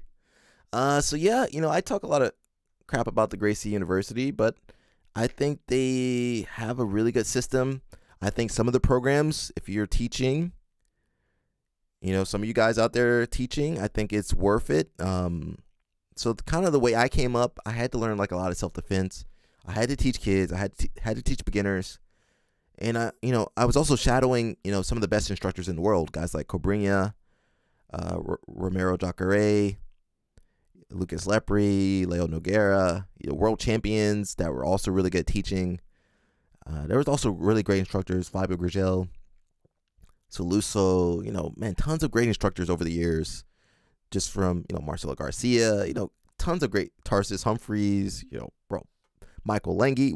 We got so spoiled in having so many great instructors. But if you don't have that base, you don't have that knowledge, I think it's worth it to I think it's worth it to anyone teaching to take some of those courses. The Bullyproof is important. The combatives is important. The other stuff, give or take. But I think some of those programs are really good. And something that can help you guys if you're teaching is learning how to just talking to the students. The Gracies are great at that, bro. They hype you up. Most instructors don't know how to do that. I learned from a really great instructor, just Darren Roberts, teaching kids. I learned under him for several years, but he was also very similar to the Gracies. like in knowing how to speak to kids, to parents, knowing how to just pump up the class. You know, just injecting that good energy. You know, you walking into the class, what's up, guys? You know, pumping up the kid, pumping up the parents, helping to build confidence. I think, you know, if you didn't learn how to do that coming up, I think taking the Gracie courses can help a ton, guys. And it just gives you a game plan and understanding of what to do, what techniques, especially newer people. I think that's really great. I'm not saying you need to join the Gracie University, but I think there's a lot you guys can learn from them, especially if you have a school. If you're not getting the self-defense down, you're not getting the kids class down. I mean, bro, I don't know what else to say, bro. You don't want to be successful. That's what that means. So yeah, take from them what you guys can. You don't need to take everything from them, but take the good stuff from them. Okay. I think we're almost done. So we covered a lot today. We're gonna watch Zhao Miao at New York Spring Open. I think, you know, I was talking to one of my friends, and they were just telling him, you know, Zhao always does the Barada Plata, so you know that's gonna happen. So let's watch that. Jesus, my ears. Let's rewind that. So they double guard pull. This is light feather, guys. No takedowns. So you have 20 seconds to stand up from a double guard pull.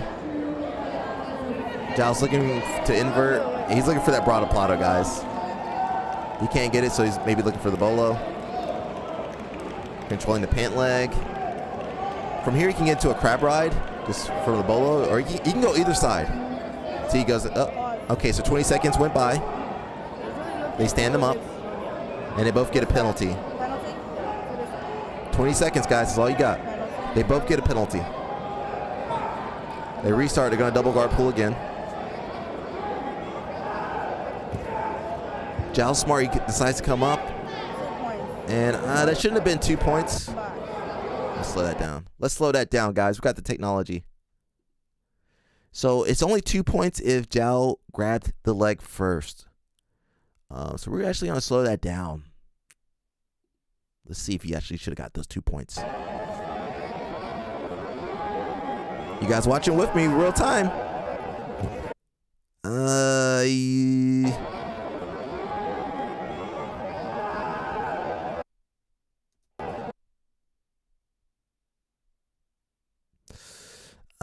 So what got this guy is because he went to a kneeling position. He blundered here.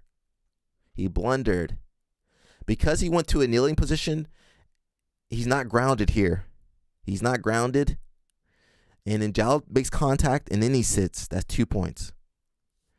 But if he had put his butt on the floor instead, and then Zhao went to grab, but he's already made contact. But if he already had his butt on the floor before Zhao made contact, well, he couldn't pull guard from there. So guys, when you pull guard, you need a grip. From the grip, you can sit. Because he's in a kneeling position, he was not on the ground. So that is 2 points. So it was a good call on the referee. I might have missed that one. 2. So yeah, black belt, when you're down by 2, that could be the match a lot of times. That might be the match.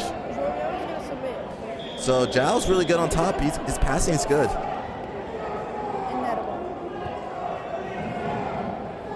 Yeah, he got good passing.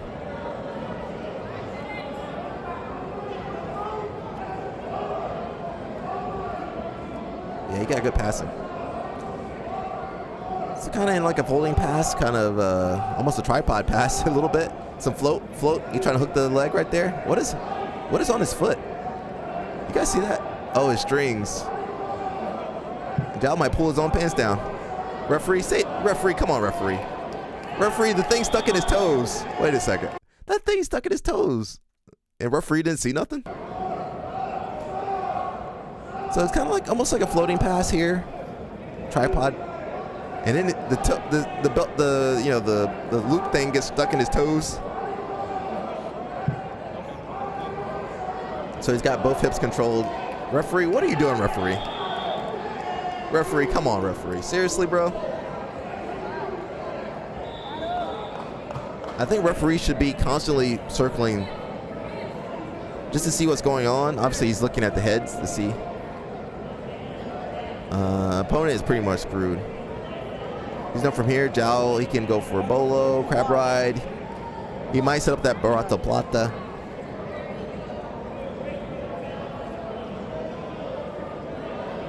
You got the chiropractor stretch going on. Yeah, that's it, bro.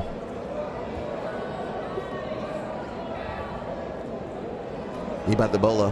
Hey, he pulled him backwards. That's pretty cool. So he's here. He tries to mount. He goes back step. Pulls him backwards into a scorpion lock, scorpion hook. And he's basically on the back at this point.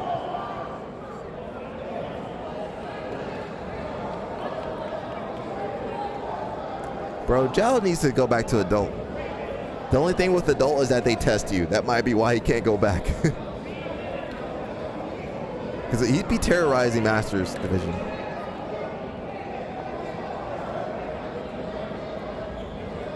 Looking for the hook. Second hook.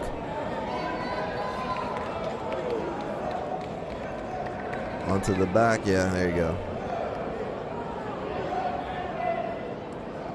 4.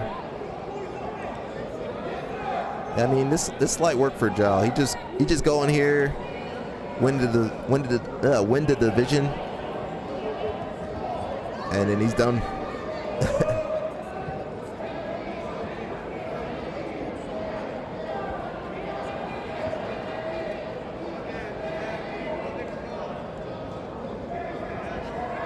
Still looking for the back. Might come up into a knee cut. We'll see. Oh, still on the back. He's looking for the Brata Blata. That's what he's looking for now. So he just kind of gave the guy 2, and he wants to get a Brata Plata. So let's watch his setup. He's got a lasso. If he starts to underhook the lasso or anything, he's gonna roll. There you go. You see, he's trying to set it up. Oh, that's pretty cool. I thought he made a mistake grabbing the gi, but I think he meant to do that. So he's got a lasso. He gets a cross grip. And then he grabs the lapel there. Gets another, throws another lasso in, and he inverts. And he's trying to get into that barato. No. So you see, the guy in the white messed up because he tried to hide his hand. You didn't pull your hand out. You see here? Because he's trying to hide his hand, that's what Zhao wanted. He messed up. Yeah, he screwed up. Because that's muscle memory. That's muscle memory.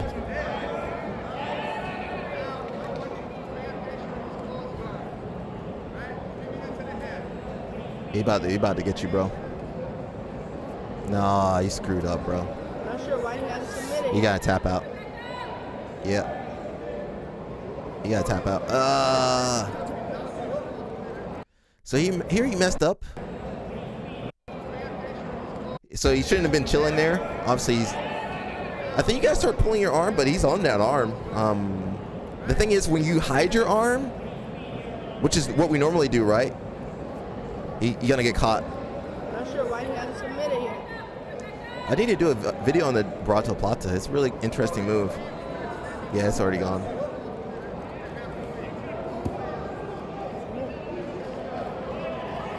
I mean, if you fight Drow, you know the Brata Plata is coming, so I don't know what else to say. I don't know what else to say. You see him doing weird stuff with your lapel on your arm? Bro, you need to move. You need to start yanking stuff out. You need to get out of there. So congrats to Zhao. He's killing it out there. I think that's about it, guys. I think we covered everything today. About 1 hour, 45 minutes. Do you guys like this 11 o'clock time slot? Or maybe I should move it back to 11:30. What do you guys think? I'll add a little poll.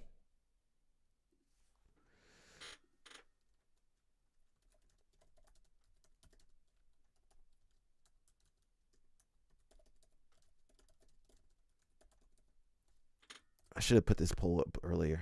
Shoot.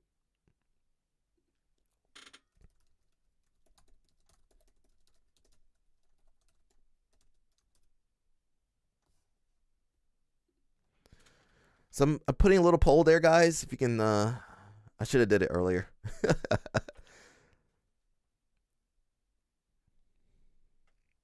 So we'll see how the poll results go. Let's see. We basically covered everything. We can't talk about IBJJF though. Let's see.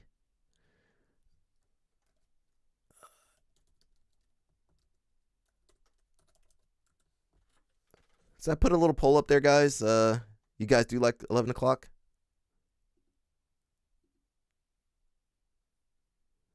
Alrighty. You guys do like 11 o'clock so far?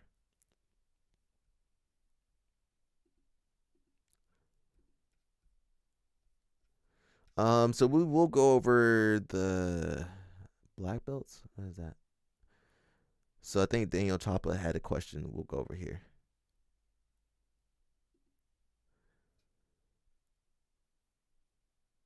Oh, so here you go. This is where you do it. I'm not going to fill everything out, obviously.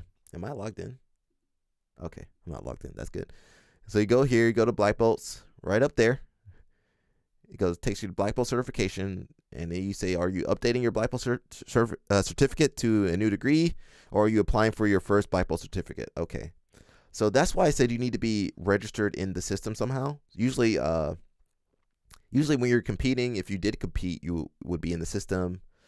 You would also be in the system if you have a gym and you have people training under you. So I'm in the United States. So here you go. Here's all you need. You need a valid black belt membership. So hopefully you're in their system, because if you just sign up for black belt out of nowhere, it's going to be hard to recognize you. You must have a valid IBJJF membership as a black belt with IBJJF or an affiliated federation. There is only one affiliated federation that I know of. That's the CJI, which is in Brazil. Provisional black belts are not eligible to apply for their black belt certification until the end of their 2-year provisional period.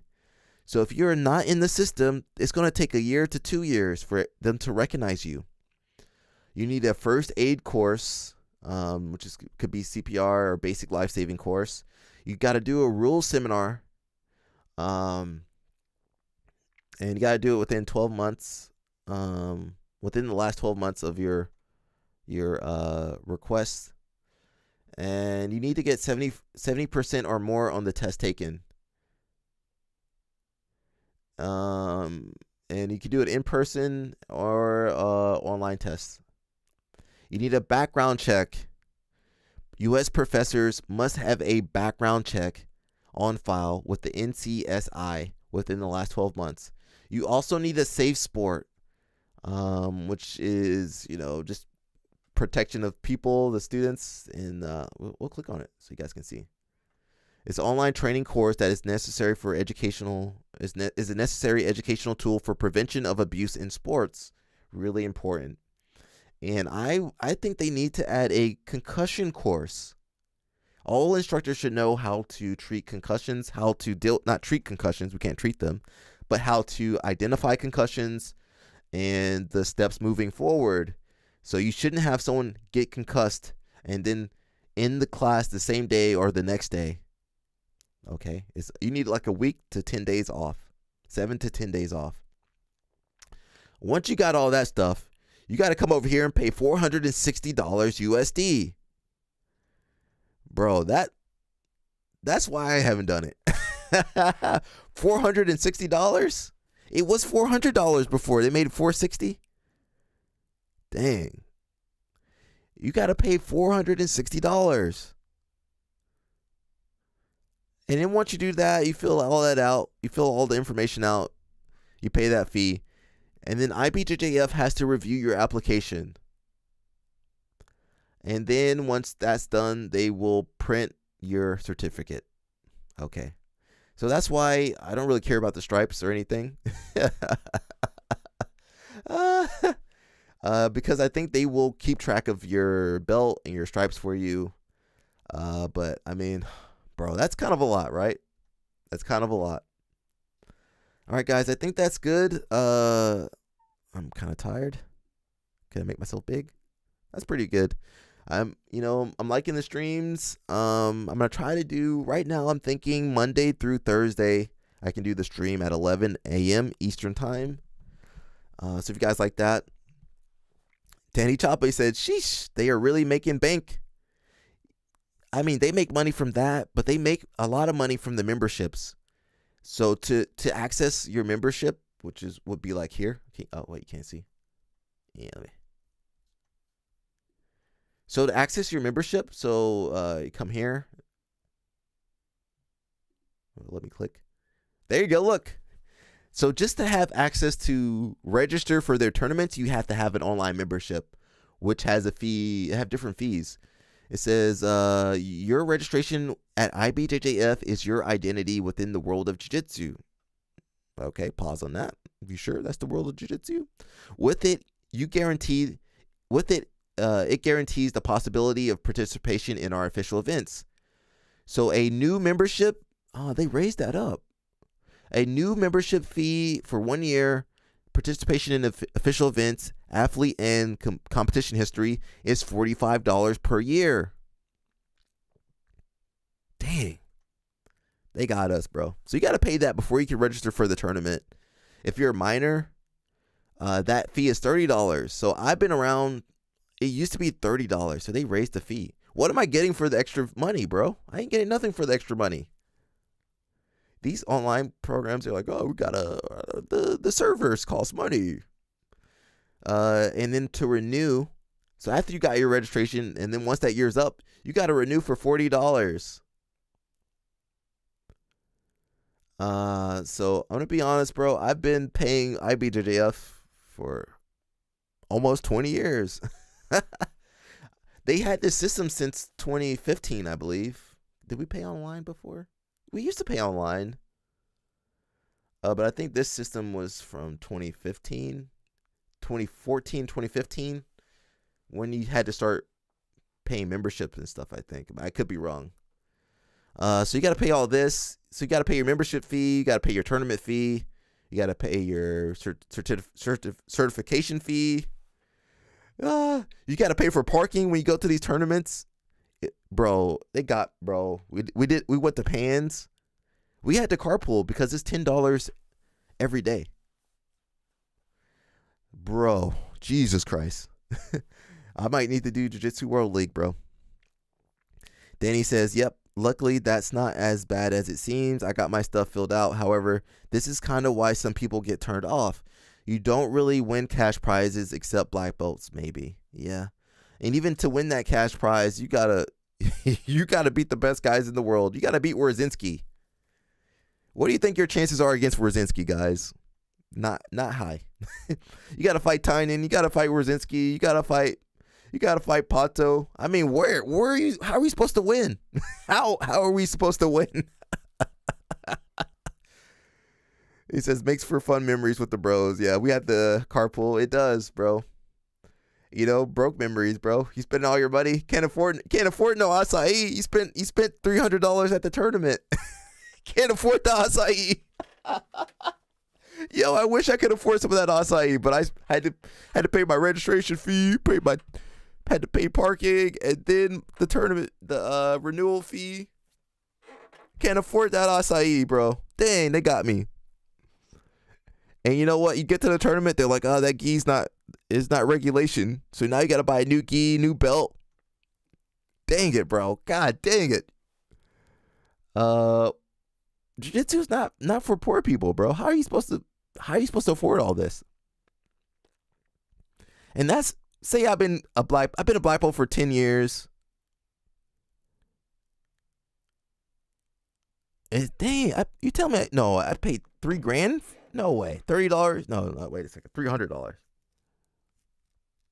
Yeah, $300 just to register for this website, bro. $300 to register for this website for 10 years. Spirit of Justice says, I'm just a hobbyist. All these seem like another league. Yeah, I mean, I still have to pay. IBJJF does not comp me, guys. I'm paying just like you, man. I pay my membership. I pay for the tournament. And it's even worse for me because, let's look up here.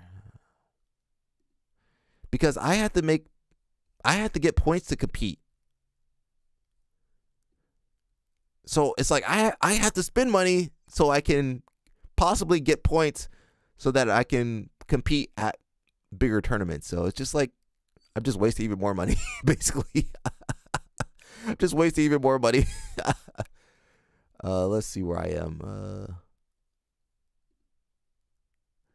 Because let's see. I'll look myself up real fast. I don't even have the points to do worlds or anything. I'm behind on points, guys. I'll show you my points.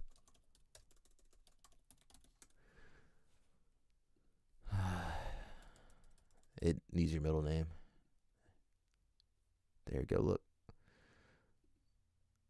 I don't even have the points to compete at worlds. I only got 40 points.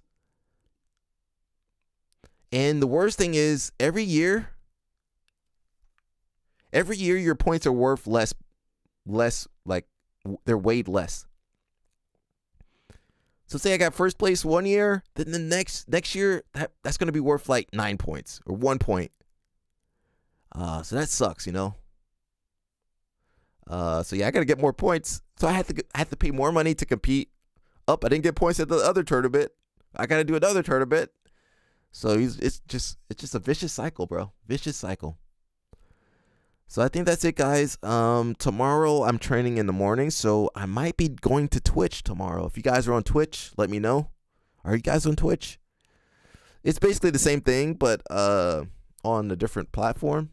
And if you're not on Twitch, I'll post the video later to YouTube. You know, all this technology, we can just keep posting things everywhere. So I think that's it, guys, man. Thank you, guys. I'm going to leave with my sponsor video. You guys know I like my sponsor video. I just like the song, too. And that's it, guys. We did almost 2 hours. We're definitely going to do 2 hours. Get the music going. And I'll see you guys maybe on Monday. If not, I should be on Twitch tomorrow, I believe. Otherwise, happy Thursday, guys. Get some good training in for me. Stay healthy. And I'll see ya. Hey, hey, hey, hey. Be sure to check out Inverted Gear, guys. If you need some gear, get a new gi, get that no gi.